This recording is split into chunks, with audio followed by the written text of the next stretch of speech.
So yan nga mga idol, nakachamba na naman tayo ngayon. Medyo marami-rami ang ating huli at meron pa tayo nakuhang alimango. Tatlo po yan sa may tabi. At ito pong isang to, yung malaki-laki, kayo bibi. At yan ang pong ibang yan, mga manitis.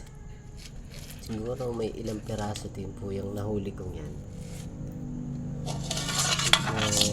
Masarap-sarap na naman po ulam natin ngayong maghapong ito. Hindi na naman tayo magugutom. At sa malamang, may mapupulutan pa.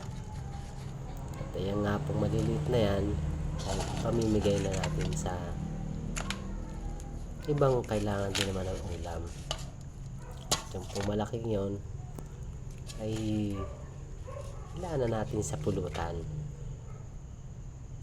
So yan ho, ayos na naman.